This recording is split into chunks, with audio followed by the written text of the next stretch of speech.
छात्रों, आज हम अशोक चक्रधर की कितनी रोटी यह कविता देखने वाले हैं। कविता का नाम है कितनी रोटी और उसके कवि है अशोक चक्रधर।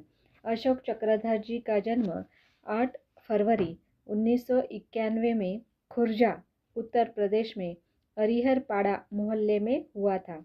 और यह जो अशोक चक्रधर है वह हास्य व्यंग कविता लिखने में माहिर है और कविता वाचन की परंपरा में भी वे प्रमुख विद्वानों में गिने जाते हैं।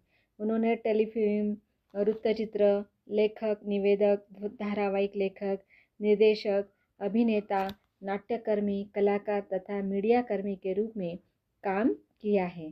तो इस तरह से ये अशोक चक्रधर है। अब हम काव्यसार देखेंगे कि इस कविता में क्या है। देखिए, इस कविता में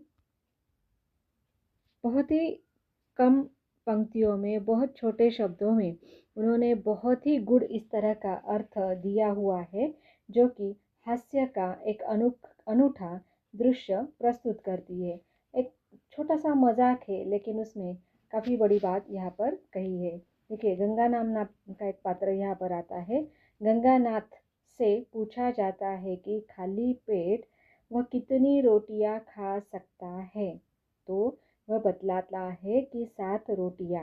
तब पूछने वाला कहता है, पहली रोटी खाने के बाद पेट खाली कहाँ रहा, अर्थात इस समय तो सिर्फ एक रोटी का सवाल है। क्योंकि स्पष्ट ही है कि इस कविता में जो वर्णन है वह अकाल का वर्णन है। अकाल होने के कारण यहाँ पर लोगों को खाना तक नहीं मिलता।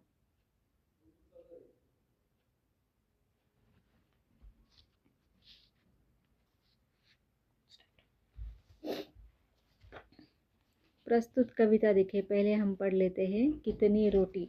गांव में अकाल था, बहुत बुरा हाल था। एक बुढ़ऊ ने समय बिताने को यूं ही पूछा मन बहलाने को, खाली पेट पर कितनी रोटी खा सकते हो गंगानाथ। गंगानाथ बोला 7। बुढ़ऊ बोला गलत, बिल्कुल गलत कहा। पहली रोटी खाने के बाद पेट खाली कहाँ रहा। गंगानाथ, यही तो मलाल है, इस समय तो सिर्फ एक रोटी का सवाल है। तो इस तरह से यहाँ पर स्पष्ट ही है कि अकाल होने के कारण यहाँ पर लोगों को खाना तक नहीं मिल रहा है।